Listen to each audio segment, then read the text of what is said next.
Dawns ARKS! Welcome everyone to your weekly PSO2 podcast recorded live today on April 25th, 2020. My name is PrinceBrightstar, and along with me is Zance21. Go ahead and say hello. Hello there, how's it going? So, we had a couple of interesting updates this week. It was one of the off weeks for the game, so no major updates happened in the game, but we do still have some news bits to talk about here today. But before we get into that, why don't we start with our gaming week? So, Zance, why don't you go ahead and start with what you did this week? Mostly not much. So when it comes to PSO2, I did play during the premium day, and that's pretty much it for this week. I've been playing other games besides PSO2 for the most part, purely because, I don't know. It's just, again, the Xbox platform. I don't like playing on the Xbox compared to playing on PC. And also Trials of Mana. Bleh. It came out, the remake came out yesterday, so I was playing that. And so far, I'm really enjoying it. For the most part, the only thing that is irking me a bit with it is the voice work. Some of it is good, but others are very amateur, I guess is the best way to put it. I had heard that there was somebody that really speaks in not exactly the best English, as it were. Charlotte. She's a 15-year-old elf, but thing is that she speaks like a young kid, so all the R's and L's are dropped, or I should have said dwopped. Yeah. So, and lines after finishing a battle is pace has we-twarned. Does it have the Japanese voice that you can switch over to, maybe? Yes, it is. But for my entire first playthrough, I'm sticking to the English voices. I'm streaming it as well, so if you guys want to watch that, it's over on my Twitch page, Thanks21 as well. But, I don't know. I don't know why I decided to go with Charlotte after knowing about that. But currently my first playthrough is Angela, Charlotte, and Kevin. Gotcha. Well, best of luck in getting through that, especially with voice work like that. But yeah, hopefully it's still a good remake. It's not just Charlotte's voice work; it's a bunch of other NPCs' voice work as well. One of the things I pointed out, like, okay, after a boss fight, one of the characters that summoned this machine thing we fought, is like, "Oh no, everyone, retreat!" Such a weak delivery. Well, that's probably going to be... Go ahead. I'm excited to play through more of it, just to hear more terrible deliveries. Yeah, I remember with PSO2 when I went through the story here, if anything it was, and minor spoiler here, but young Zeno, his voice was hilarious. I still need to play through the story to hear that. It's the stuff of legends. Let me put it that way. That's what makes me enjoy some games, I will admit, is terrible voice acting. Like, nobody would remember the first Resident Evil that much if it wasn't for just the gloriousness that is the voice work in it. Because in all honesty, the first Resident Evil is pretty especially, like, there's really no reason to go back to it since the remakes are there. The only reason to go back to playing the original is because of the beautiful voice work. No, don't open that door! I never played the original Resident Evil, and frankly, I'm not a fan of most zombie games to begin with. But I am at least aware of the Jill sandwich. That was a close one. You were almost a Jill sandwich. You can tell he's laughing when he says that. It's hilarious. To me, for years, I thought it was Jiggle Sandwich. Jill Sandwich. Yeah, Jill. Because the character's name is Jill. Yep. So what have you been up to for this week? So, I've actually been pretty busy myself as well, so I didn't get much of an opportunity to play much aside from the PSO2 Premium Day as well. But I did finally get Tector leveled up to 75, so I got that class bonus working for me. And I also spent a little time in the casino because there were some boosts going on, which we'll be talking about shortly here. And during one of those, I managed to hit on the roulette wheel one of the spots for an achievement, basically guessing which color number combination would be correct for a spin. And so that got me a title. And then there were a few other titles that I got, but nothing really out of the ordinary this week. Aside from PSO2, I did continue on with Final Fantasy VII Remake. Got myself basically to the end of the second reactor now, and the airbuster is basically waiting for me outside as I'm basically just standing there ready to take it on. So, and then of course, I want to say this about the class boost. Why the hell does Hunter give ranged attack and not S attack or melee attack? What is that about? I think they're all like that, actually. It's all the primary classes don't give you what you would need. So like Ranger doesn't give you ranged attack. Force doesn't give you force attack. Yeah. What? Why? I think that's just how they decided to do the class boost back in the day. You need to go into your secondary classes, the Fighter, Gunner, Tector, as well as Bouncer, Braver, to kind of get your boost, especially because with those 5, you also get an extra 2 photon points per each one that you get leveled up. And with Braver Bouncer, you also get 30 dex from each of them, which, considering... I know Fighter gives 50 for melee. Yep. Yeah, so Fighter's going to be the next one I'm working on. And then after that, I'm probably going to start working on my alts, to be honest, at that point. And getting those leveled up so I can take advantage of the weekly Meseta bonus. I mean, getting a million Meseta weekly is nice, but getting 2.5 million Meseta a week per character will be even nicer. Yeah, and that's something I really should be logging on and doing, honestly. Again, it's just Xbox platform. Yeah. Like, okay, with my TV, I already have my PS4 and Switch set up on my TV that I play on. And I also have my Switch dock. Like, I have 2 Switch docks. I have one connected, one right here next to my monitor and one at my TV. And I also already have my PS4 plugged in there. So already my 2 HDMI slots are taken up there. And then I share my HDMI slot with my Elgato on my monitor. So it's just cumbersome to set up my Xbox on one of those 2. And then there's also the case of I don't like playing on controller. Yep. Well, just hang in there. Like we said last time, we're probably looking at the 26th of May being when the PC version finally comes out, and then we're going to get a whole bunch of players coming in. Granted, we still don't know if it's only going to be Windows 10 through the Microsoft Store, or if it's actually going to be an executable that you can just launch and take it from there. But we'll see how that all plays out.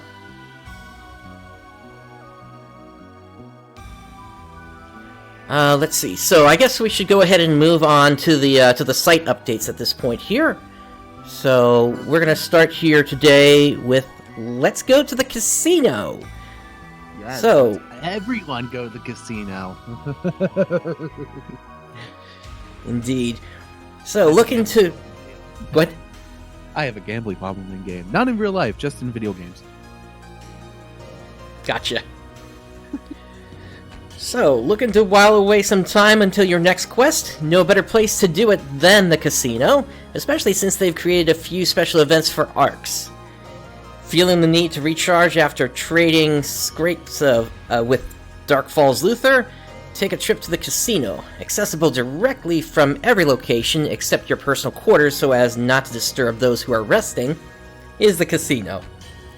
That's an interesting tidbit they threw in there. Here, ARKS can unwind with a game of Rappy Slots, Messetin Shooter, or Blackniak, and potentially win prizes. It's also the perfect place to spend some well-earned rest for the upcoming PSO2 day. Which already happened. Yep. Well, there's still another one coming, actually next Saturday. Yep, and that'll be on the 2nd. That's for everyone, not just premium. Correct. We'll talk about that next after this.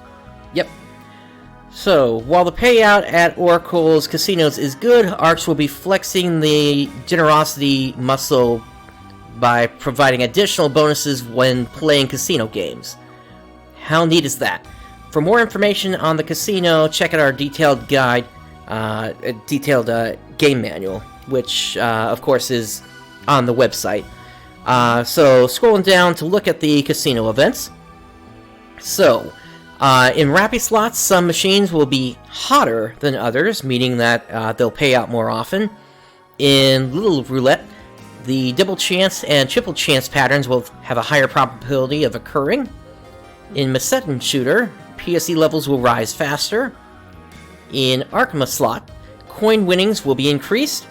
And in Blackniak, there will be an increased chance of triggering Pursuit bonus in addition to receiving more winnings when it occurs. And then we have the schedule for these, so looks like today, here on Saturday, we're going to have a Messetin Shooter PSE burst, or PSE boost rather, occurring at 2 p.m. PST, 5 p.m. Eastern Time. And that will go for 3 hours. And then the next one after that is going to be a Blackniak Pursuit bonus tomorrow, starting at 9 p.m. Say again? Then that's late. That's midnight for me. Yeah. Yeah, unfortunately. And then on Monday, then it's going to be a Rappy Slots Up bonus from 4 p.m. Pacific, 7 p.m. Eastern until 7 p.m. Pacific, 10 p.m. Eastern. And then after that, in the week following, it looks like we actually don't have many boosts happening during the middle of the week. It's all going to be concentrated on Sunday, May 3rd, and we're just going to have a... All right. Say again, sorry? Big gambling day, all right. Yep, definitely. So, every 2 hours there's going to be...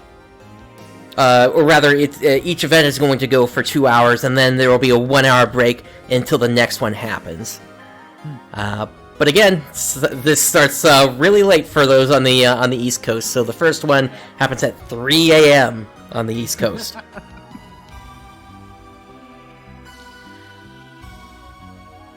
But yeah, so that's...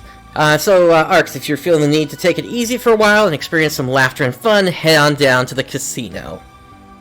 And of course, you can always get some fun prizes from there as well. That's where you get your Lillipin outfits, if you've noticed those running around in the lobbies before.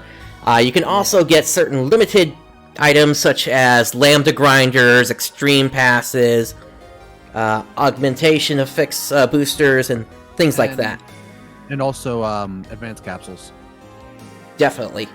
I've already been doing so many shacks already. I need to check real quick on how much I have. Specifically of Fs. I've been doing a lot of shacks. Yeah, I think I'm actually a little bit low on my Fs right now. I think I got like maybe 20, so I gotta run some Es today or something like that. Hold on, I'm actually on the game right now. I can check real quick. I have 482 Advanced Capsule Fs. Yeah. You've been running that a lot more than I have. Oh yeah, mostly of the Es. The ones that cost Es. Gotcha. But hey, I was doing a lot of it on the premium day because I was trying for that Rappy suit. Didn't get it. Other people got it, but I didn't. Shameful. Yeah, I'm trying to think. I think the one thing I got from this last bonus day, PSO2 Premium Day, was I got myself a Talus Revolutio weapon. Oh, I got Spike's Revolutio, which is the fist. Gotcha. And it has some pretty decent augments on it as well. Yeah, and that was the other thing that I did this week. I actually got myself, aside from that Car Revolutio, I also got the Shot Revolutio, which is the rifle, and I took both of those up to plus 35 grinds, which means that got me another 4 titles. Those 4 titles are for grinding up a certain class's weapon up to 35, and for completing each class at plus 35 on a 13-star weapon, you get 40 star gems. Oh. Huh. Yep. Also, I don't know if this is going to be the case in NA once level cap is increased. I remember back in JP, before they removed it, you had to get a weapon, a 13-star weapon of the class that you wanted to, that you mainly play. You needed to get that to plus 35 in order to raise its level cap. And you needed to do that for every single class if you wanted to raise the cap above 75 to 80. And then from 80 to 8, and then 80 and above, you needed to get 3 12-star units to plus 10. They removed that in JP, so, and they've also removed in NA, and they removed the level the level cap increases from 30 to 40 and then 40 to 75. So yep. I guess they're going to also not include that level cap requirement. Yeah, I would agree. Since we're running on the episode 6 client, I don't think there's any reason that they would have kept that in, since that would basically force them to have a separate code base at that point. Then, but we'll see. That's next major update is coming after this upcoming patch on Tuesday. So we'll see what's coming with that. If I had to guess, though, we're probably going to be getting the first round of the mining bases with this patch. Oh, God.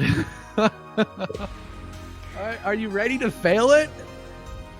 I would say we're probably going to see a lot of preformed MPAs this time around after what's happened with Luther. Might want to start doing some of that with the Alliance. Get some Alliance MPAs going. Yep, definitely. If only had more active people. Yep.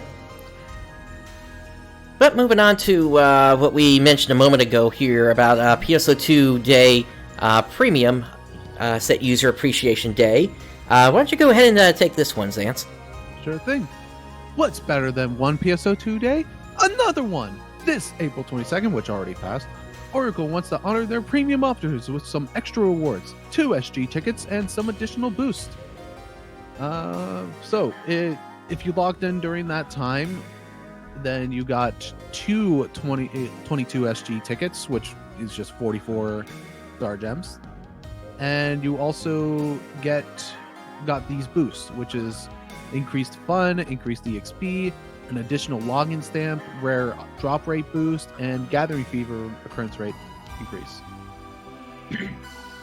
But that's not all. During this continuation of PSO2 Day, all RPGs have a chance to encounter a rare enemy, the ARKS Rappy. If you have seen ARKS Rappy on the field, make sure to defeat it, as it has a chance of dropping the outfit Rappy Suit Mini ARKS. It's an extremely low chance because it's a 13-star drop. Yay. Yep, definitely. And something that I do want to point out to our viewers here as well is this one actually got extended to a period of 2 days. And that was apparently because the maintenance ran through this one. So, and it's weird because we haven't seen this happen before on the Japanese side. Really? Not that I've noticed in the past, at least. Huh. Interesting. So, I don't know if that's something that's going to continue for the North American side, or if that was just a one-off thing because of the other thing that happened this week, which had to do with basically our maintenance window being changed. Yep, they finally listened. They're listening to North Americans' complaints. That's awesome. They're showing that they're listening. They're showing that they actually do care about the North American player base. So that is a great first step in all this, because what was happening before was, I believe the maintenance was set at 4 p.m. PST. Yes, and which was 7 p.m. Eastern, and then it would end at midnight. So basically, that entire evening time, which is pretty much prime time for the Eastern side, is just gone. Yep. So Sega has confirmed going forward, this has now moved to 11 p.m. Pacific time, 2 a.m. Eastern time, and this week it went until only Eastern time, 6 a.m. We're probably going to see it typically whenever there's a major patch coming out, going until 7 a.m. But that is a huge thing to see here, that they're listening to the complaints about when these maintenances were happening, and that they were willing to make this change to really show appreciation to the community that has built up around this game. And yeah, there is a community that is built for this game on the North American server, which is honestly awesome. Because I remember all the naysayers saying that, oh, this is dead on arrival. Yep, but you walk into block 1, 2, or 3, you're gonna see the lag in there, because those blocks are always full. Yeah. Usually there's some premium spots that are available, which, by the way, they finally got that fixed. Yep. But yeah, most of the time they are full. So if you want to just hang out there, chat with people, sitting in your photon chairs or dancing, you can do that. And I've had no problems with finding people to do shacks. So that's also nice. Yep. Now, aside from that detail, we also got some more information after the maintenance had happened. Now, Sega had updated this post after the maintenance had happened, so it's no longer saying when the maintenance took place until. But the information that we got here, we actually got some patch notes this time, which was a really nice thing to finally see. I don't think these are like the full details of everything that changed, but it's still nice to see what has been fixed here. So, first fixed issue. We also did get that for like the what's new with the previous patch as well, on the 14th. True. So then I guess if we're going to continue to see these fixed issues, that's a really nice thing to see here then going forward. So the color of the Mira Syria Sun, available since the update on March 31st, 2020 in the AC Scratch Tickets Urban style, was different from the intended color. This has been corrected. The item color has been fixed for those players who already own the Mira Syria Sun. And then they've also fixed an issue, the in-shop image of Oriole Haori, released since the update on April 14th, 2020, in the Fresh Finds shop, was a different color than the actual purchasable costume. The in-shop image has been corrected, and new purchases will reflect the in-shop image color. Players who purchased Oriole Haori in the Fresh Finds shop will receive the previous color variation of Oriole Haori Shadow after the maintenance on May 12th, 2020. So it's good that Sega is making those players whole on this situation. Yep, any small technical issues, fixing them up is important, but also just detailing out, hey, these were things that we fixed. I like that. I like knowing what's been fixed. Yep. And it's interesting that they're actually making those players whole, because typically in the past, what we've seen on the Japanese side is to make players whole, they just give players an extra try boost plus 100% usually. Yeah. Alright, the urgent quest schedule was also updated due to the maintenance time changing there. Of course, they had to move some stuff around. So what was on the 22nd got rescheduled to the 24th.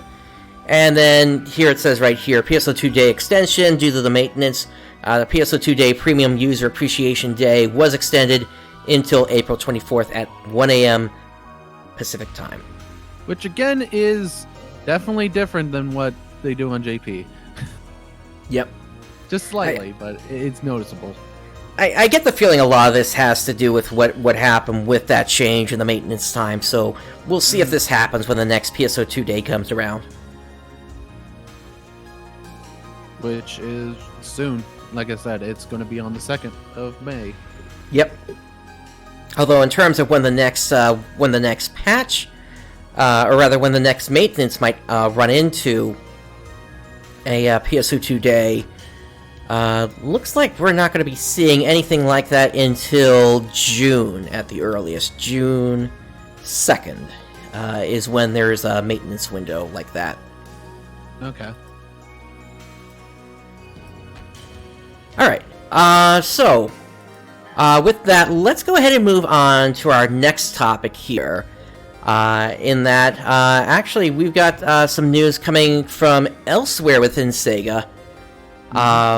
In that, Sega Heroes is being discontinued. Yes, so a mobile game that I never played. And it's the same here, but given that this is somewhat Phantasy Star related, we did want to make sure we brought this up as well. So Sega Phantasy Star related, but it still is. Yep. So Sega Heroes, released on November 15th, 2018, is a game based on gem matching to cause your heroes to do damage to an opposing team. As part of this game, 4 characters from Algol in the Phantasy Star series were introduced to this game, along with Phantasy Star themed enemies like the robot cops from the original Phantasy Star. You had access to 4 heroes from the game. Elisa Landale, who was a yellow type hero. You had Rolf from Phantasy Star 2, who was a blue hero. You had Ren, who was a green hero. Ren being from Phantasy Star and the Millennium. And then, amazingly, you also had the Sheik in there, red hero. He was the one of the main antagonists in the original Phantasy Star. So it was interesting to see that he was basically put onto the player team, essentially. Yeah, that is weird. Now, Sega Heroes was developed in collaboration with Demiurge. As announced on April 16th, Sega and Demiurge are now going their separate ways, and as such, Sega Heroes needs to be discontinued. And so that's basically what we have here. So as of April 16th, in-app purchases are being deactivated, and on that same day, they unlock the following content: legendary events, Jamagan boss battles, daily rewards now grant lots of gems, all VIP levels granted to all players, and the Taiga Sejima is available, completing the Yakuza set. And then, as of May 21st, the game servers will be taken down permanently. Yep. And then there is... If people really want to play this and they're as dedicated as, I don't know, like the Sonic Runners community, then they'll put a fan server up. By the way, did you know about that? The Sonic Runners game is now playable again, thanks to fans bringing it back.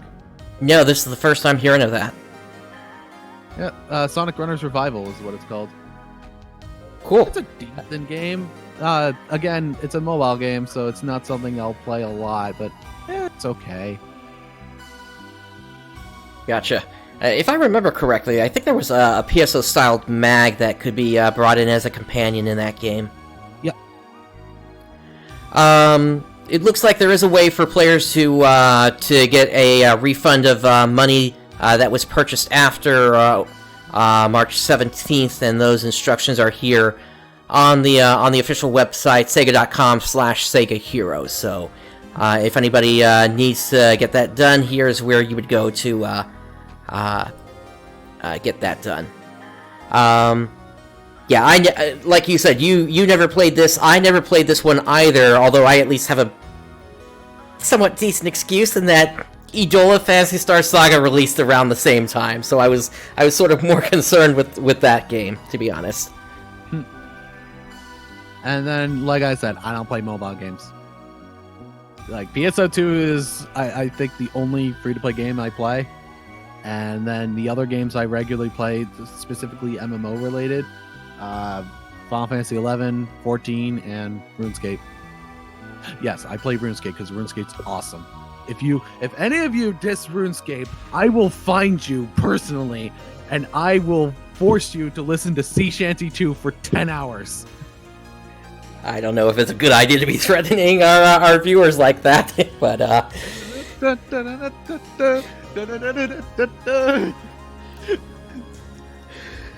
I'm joking around. Alrighty, well, why don't we go ahead and move on to the next topic that we had here, which was basic upslotting. So, for this, we're actually going to be heading into the game for a little bit here. By the way, a live concert happening, so just so you know. Gotcha. But are you bringing up the JP version or the NA version? I am bringing up the NA version, but that should not cause an issue here. Yeah. So, if we come into the game here, right now, yep, I see that. The way I left this here, I said to myself, okay, so let's say I want to let's say I want to upslot a Zax weapon here, and that is a sword weapon, and right now it only has one slot on it. So what we would need to do in order to upslot this is we would want to come over to Dudu, who I am standing right next to here. Or Monica, depending on which block you're on. If you're on odd number blocks, it will be Dudu. Even number blocks, it is Monica. Right. And so let's go ahead and talk to Dudu here. And the way that we do upslotting here is we go under Affix Augment. Now, what you do is you first select the weapon that you want to do augmentation with, so that's going to be the Zax. And then from there, you then select what weapons you want to grab augments from, keeping in mind that... Go ahead. Now, the thing is when it comes to augmenting, you can only use items that have the same amount of slots or more. You can't do any ones that have less amount of slots than the one you want to augment. Correct. So in this particular case, I've got two red twin daggers here that I'll go ahead and grab. And we'll say confirm to that.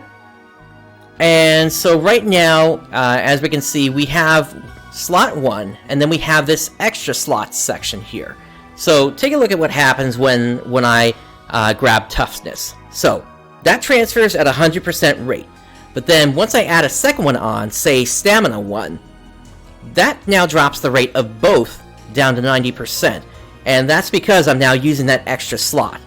What you would typically want to do whenever you're working with weapons or units is you want to do your upslotting first, and then once you're done with that, then work on actually moving over the augments that you want. And we're going to cover how to actually work with augments a little bit more in the future. For today, we're just talking about how to do upslotting here. Yep. So, stamina 1, that drops both of them down to 90%. And we'll say start affix augment. And what you can do to help yourself out, if you want to boost this percentage up, you can grab an augmentation aid. So I'm going to grab a 10% here. That boosts them both up to a 100% chance now, which means they are good to go. We say yes, and now the Zax has toughness 1 and stamina 1 on. Now, let's say, for instance, instead, we wanted to work with a red partisan that's at 3 slots. Let's say we wanted to bring it up to 4 slots. Now, I've got a bunch of Armadillos here, and I'm just going to go ahead and select all of them. And let's say we want Might 3, Precision, Deftness, and Genius. Not sure why you would need Technique Defense, but this is what I had to work with. So, when it comes to upslotting, you always want to go for the ones that don't really matter and give them the highest amount of chance to succeed.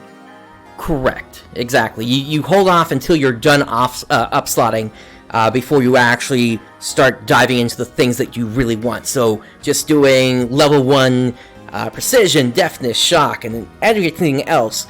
Really anything, well, not shock, as we can see here, but anything that's going to give you 100% transmission rate to get the upslot going is going to be the best thing to do here. So, as we can see now, this is at a 70% chance of happening. However, let's say instead of the red partisan, we come back here, and I wanted to do this Ardillo plus 3 instead. And let's say I grabbed the other 3 Ardillos here. And we do the same thing. Might 3, Precision 1, Deftness 1, and Genius 1. So, because I'm using the same weapon across the whole thing, that boosts the augment rate by an extra 10% here. Oh, I actually didn't know about that. Yeah, it's a really nice thing if you... while the game is still early on and all these same weapons are dropping. It's a little bit more difficult to do this once we start to get into 13, 14, 15 star range of weapons. But it's early on, this is actually a really nice thing to know about. So if you're using the same weapon or unit the whole way through, then you're going to get the augment boost. And take a look at this. If I add that red partisan in, even though I'm adding an extra weapon into everything, if I select everything again, it drops it down to 70% here. So so it's really worth it if you've got 5 or 6 of the same weapon to just throw them all together so you get that extra boost. Granted, if you need to, you can still use the augmentation aid, but at this point now we would need a 30% boost. Instead of perhaps rolling the dice and going with 490s instead. So that's just a brief introduction on how upslotting works. You can upslot up to 8 slots on a weapon or unit, and that is, once you really start to hit endgame, you're going to see a lot of players. Once episode 4 or 5 hits, you're going to see players with like 8 slots on their weapons. Not so much on units. Units, you're usually going to see that more for 6 slots. Once you start going into 7 and 8 territory, it gets really hard to even make that work. Yeah, upslotting up to 8 is hard. Yep. But at least once with weapons, it's a bit easier. Granted, you're still going to need to be able to get some sort of a boost in there, and I found that at least for myself, I typically do my 8-slot weapons and 6-slot units when the boosts are happening. So every now and then you're going to have like either a 10% or a 15 boost that's just built into the game for like a week after like a major event happens. To get your 8 slots. Yep. And also to get the augments that you want. Exactly. So really the smartest way to look at augmentation is for like the 3 to 6 months that you're waiting between each of these major boost events. That's when you're actually gathering all the units and the weapons that you want to put into your augmentation. And then once the day finally happens, that's when you just go, you do everything all at the same time. Make sure you've got enough money, make sure you've got enough of those side boosters that you would load in, such as a melee power or something extra that you want to have. Eventually, we're also going to have what are called S-class augments, which is actually a lot easier to deal with than other augments, just because they always transfer at a 100% rate. And Vampiric Strike is the biggest one that everyone should always have. Unless you're dealing with an Etoile class, which is completely useless then. Yeah, but for Etoile, it doesn't matter. But for other classes, especially Gunner, it is basically required. Yeah, it is that powerful. It drops off of the Darkfall's Elder Sword, so the Elder Pain, which is a 14-star weapon from Episode 5. Or you get it through the Gunblade. Or one of the Gunblades. I forget the exact name of it. I'm one of the special augments of them. I think I've seen it before on the Arks Visiphone wiki, but it's slipping my mind which one It is as well, but I know there is another one out there. Yeah, you would make it. You would get that you would get the vampiric strike from it, and then using Goldia and one other thing, trade it to Sig, and then you make it into the weapon of your choice, and then fully upgrade it, and then do all the fully upgrade stuff to get it to 15 star. Yep. Again, these are what we're talking about here is stuff that's not in the North American version just quite yet. No, this is the JP stuff we're talking about right now. Yep. But eventually it's going to be happening, especially since Sega did announce that they're expecting to have everything into the game by the end of 2020, so we will... with lane stuff currently because of the current world situations. Yeah, there's more of a chance that NA is going to catch up to JP very quickly. Yep, because all that content is already developed. The only thing that might still need some work is if any voiceovers still need to be done at this point. The rest of it is already developed. They just have to enable it on the server, basically.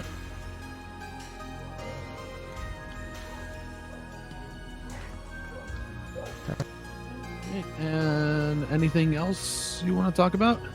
I think that was pretty much it for me today. Anything else you had? Not really. This is a very short thing today because it is an off week. So I'm sure we'll have a lot more to talk about next week. Definitely. It's going to be a question of what Sega actually pushes out this week, with this upcoming patch. Especially because now we're kind of getting into the territory of... Here's the other thing. With the Lillipin mining base defense missions, you also had the Lillipa crafting stuff drop in those missions. The stuff that reduced the timers in the crafting crafting window, rather. Yeah, Lilliparium, that's right. So, Crafting? maybe we'll get crafting? That would be nice. Yep, definitely. It's so we'll see what happens this coming week. But yeah, whatever it is, I'm excited to see what it's going to be here. Yeah, same here. So far, NA has proven to actually be very effective, and I'm excited. Definitely, it's a little bit. It's definitely happening faster than I thought it was going to be in terms of content, but it's we're definitely starting to hit sort of that stretch now where, okay, most players sort of know what they need to do aside from Luther at this point, which is I don't know what's going on there. I have been able to effectively reopen make the clock a permanent weak spot before he does the first time stop thing. But that's primarily because I'm constantly wailing on the clock trying to blind it.